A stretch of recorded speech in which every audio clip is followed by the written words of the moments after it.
Primeiramente, gostaria de agradecer a todos vocês que vêm interagindo nas minhas publicações aqui no YouTube. Confesso a vocês que jamais tive tantas visualizações em um vídeo como eu tive no último vídeo. Talvez para vocês possa ser pouco, porém para mim é de uma representação muito grande. Então gostaria de dizer muito obrigado a todos vocês, tanto os que concordam com o meu ponto de vista, os meus análises, e a vocês também que não concordam. Portanto, vivemos em um mundo, ou melhor, vivemos em um Brasil, esperamos que continue sendo como democrático. Muito obrigado. E outro ponto que eu gostaria de trazer hoje é sobre alguns comentários que repercutiram na minha publicação. E pessoas que se identificam como evangélicas e uma pessoa que se identifica como pastor.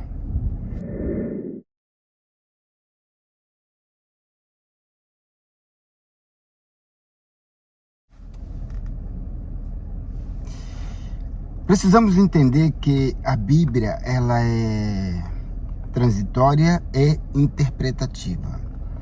Transitória que ela tem os seus efeitos desde o passado ao presente e com certeza ao futuro. E interpretativa é de acordo da forma que nós a interpretamos.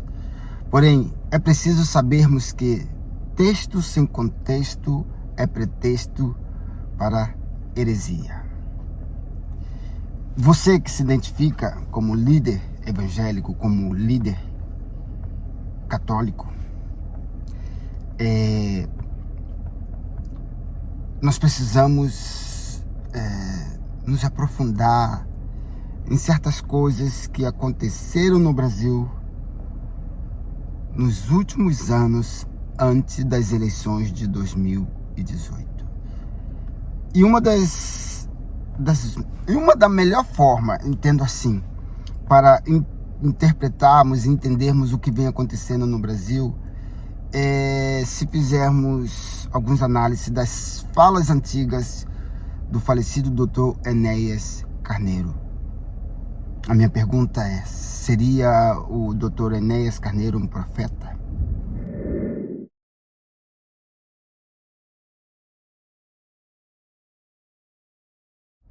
Diante de tantas coisas que ele falou e que vem se cumprindo. E principalmente isso aí. Veja.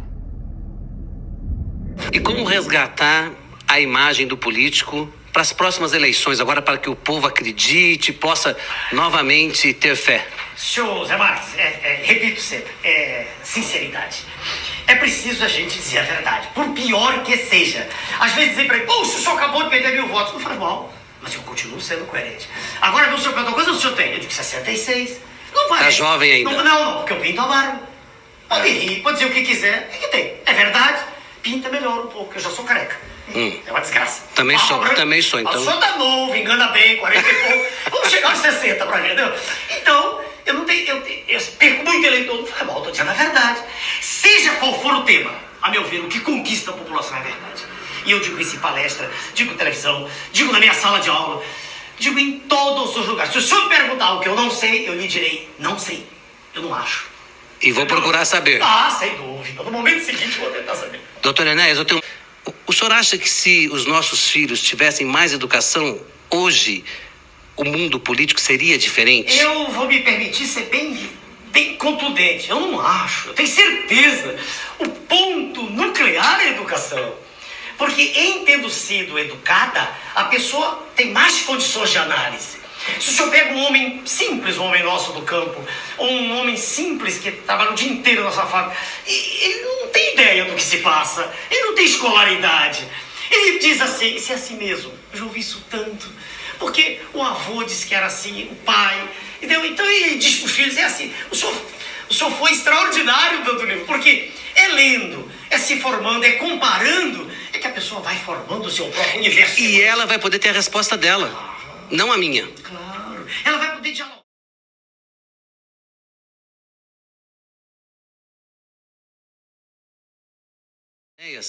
Qual que é o caminho para o Brasil daqui para frente?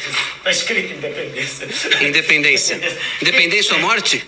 É aquela frase política, mas eu digo econômica. Independência ou econômica. A independência econômica, o telespectador, né, o senhor perguntou, ela nos dá força para existir. Reparem que como nós todos nos tornamos felizes quando após a adolescência temos nosso emprego. Eu não, trabalho desde 9 anos, mas digo, pobre, né? Mas classe média, que, filhas da gente que começam a ganhar coisa boa, andar pelos próprios pés. A meu ver, a mensagem é essa para todos os brasileiros, independência. Essa é a esperança. No momento em que nós fomos independentes, nós temos esperança. E nós vamos ficar sem o transistor, vamos ficar sem o chip do computador. Não faz mal. A gente fica 6 meses sem o chip. Eles ficam sem nióbio, eles ficam sem quartzo, eles ficam sem titânio, etc, etc, etc. Imediatamente se senta à mesa de negociação. Independência. E as coisas se igualam. Se igualam. Independência. E com independência vem... Assistiram aí a fala do falecido Dr. Enéas Carneiro. Pois bem, independência financeira, independência econômica. E o Brasil tem todas as riquezas minerais, tanto por parte da Amazonas Verde e Amazonas Azul, território marítimo, que é mais rico que propriamente a Amazonas Verde. O mundo depende do Brasil. Ouviram a fala do Dr. Enéas? Eu quero aqui citar alguns pontos em que muitos... Vocês ouviram o Dr. Enéas falar, ser sincero, ser verdadeiro. Citar alguns pontos que muitas pessoas não votariam, não votam no presidente Bolsonaro pela forma dele em falar, por ser direto. Muitos o taxam como tosco e tal. Vou passar para vocês 2 experiências que eu passei aqui nos Estados Unidos. Eu, como alguns de vocês sabem, eu sou um ex-menino de rua.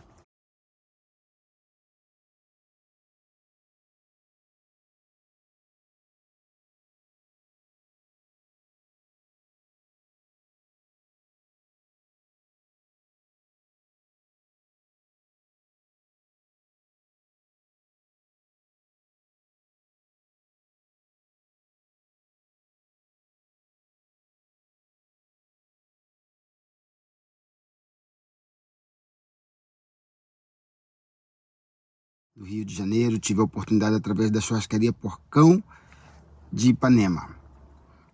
E trabalhei na Porcão de Ipanema por muitos anos e fui transferido, recebi uma proposta de transferência a trabalhar aqui em Miami, nos Estados Unidos. E eu, alienado totalmente sobre política, e recebemos 2 pessoas na área da política aqui na churrascaria Porcão de Miami. Uma foi o ex-senador Bernardo Cabral. Vocês lembram dele?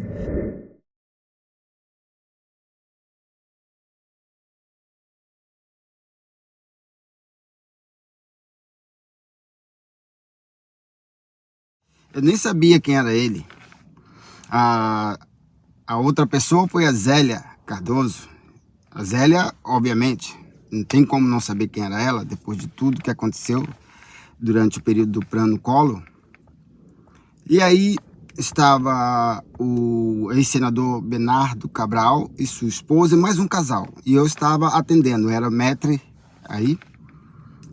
E do nada, a hostess, a menina que traz as pessoas para a mesa, ele estava pelo lado direito e trouxe quem?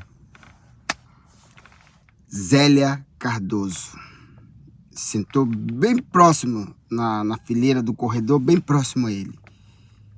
Só que quando eu estava atendendo ao ex-senador Bernardo Cabral, eles estavam me elogiando, Birajara, você é 10, bababá. Beleza.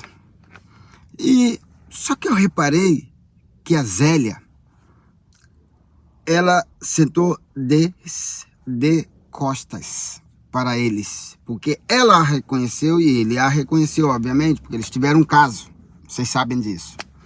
Foi até um escândalo na época, depois que eu me inteirei. E aí, perfeito, a Zélia comeu rapidinho, tava com os filhos, comeu rapidinho e foi embora. E aí eu, na minha inocência, como vocês criticam, né, o presidente Bolsonaro, que ele é tosco, que ele não sabe falar, que não sabe se expressar, isso, aquilo, né? Intriga da oposição. E eu simplesmente, inocentemente, cheguei até a mesa do Bernardo Cabral e falei para eles, vocês viram quem estava aí? E eles me responderam simplesmente, não vi, não prestamos atenção. Só que eles viram. Ok, beleza. Acabou, pagaram a conta, foram embora. E depois eu cheguei, comentei para as pessoas, falei que a dona Zélia estava aí e eu comentei para o pessoal que estava na mesa, que era o Bernardo Cabral e o pessoal que estava com ele, e comentei pro pessoal, né, os companheiros de trabalho. Aí chegaram para mim e falaram assim, Bira, você não sabe quem é esse senhor? Eu falei, não. Rapaz, você cometeu uma gafe tremendo aí. Eu falei, por quê? Rapaz, houve um escândalo no Brasil. É o senador Bernardo Cabral, ele teve um caso com a Zélia. Foi um escândalo. Eu falei, e eu inocentemente cometi isso. E o outro caso, às vezes a nossa espontaneidade sincera, às vezes a gente vai perceber depois. Eu estive aqui fazendo um trabalho de delivery, entrega, em uma casa de bebidas, uma liquor store, e fui comprar lá e encontrei Chayanne, cantor porto-riquenho, bem famoso, já cantou até, se eu não me engano, com a Ivete Zangada. E encontrei com o Chayanne. Assista o vídeo aí, para vocês entenderem, assista o vídeo. O Mr. Chayanne, eu le hablé agora que tenho duas pessoas da classe artística como referência. Um é Gerson Brenner, aí brasileiro, grande. E o outro é Mr. Chayanne. Ah, que amable. Gracias. Um abraço. Saludos a la família. Bendições. Amém. E seguimos. Então, assistiram o vídeo? O ponto interessante é, eu tenho muita admiração pelo Gerson Brenner. Cara, de uma simplicidade tremenda. Vocês podem ver aí na foto.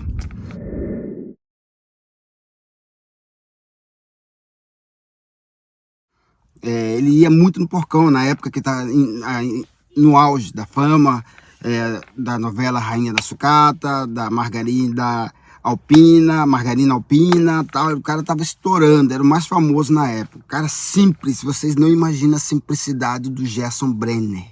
Vocês não imaginam. Então eu sempre tive o Gerson Brenner como uma referência de humildade na área artística. E eu simplesmente cheguei, encontrei o Chayanne e tanto admiro o Chayanne, vou contar um episódio que aconteceu com o Chayanne. Aqui no Porcão, eu servi ele aqui no Porcão. Uma menina, uma companheira de trabalho, quis tirar uma foto, pediu para tirar uma foto com o Chayanne.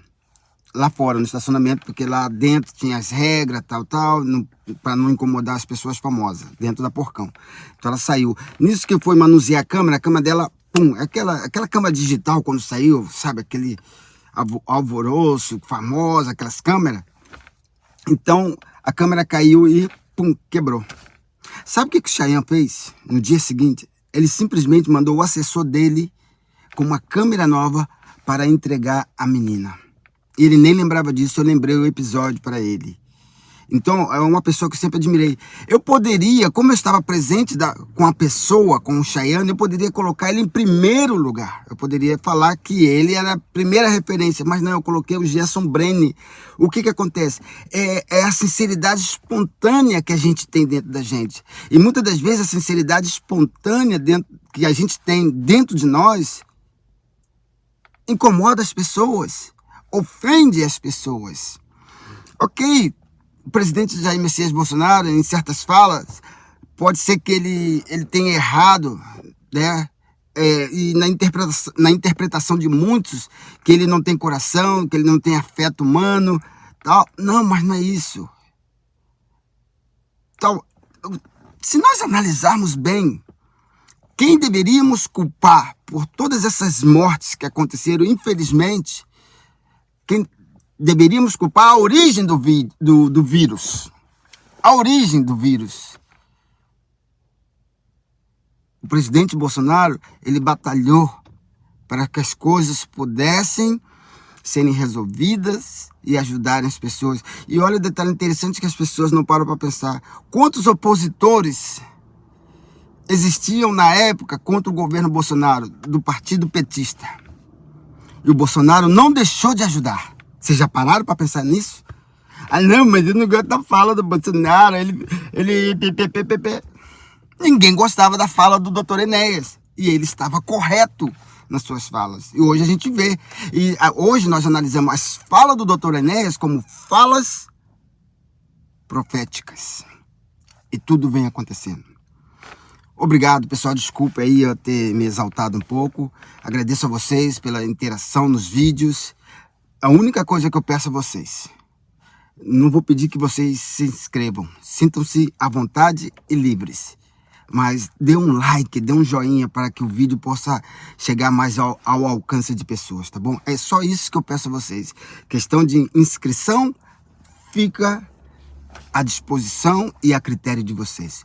Muito obrigado, como sempre, que Deus abençoe o Brasil, que Deus abençoe a vocês, que Deus abençoe o mundo e que Deus abençoe o nosso presidente Jair Messias Bolsonaro, dando a ele muita saúde. Amém. Obrigado.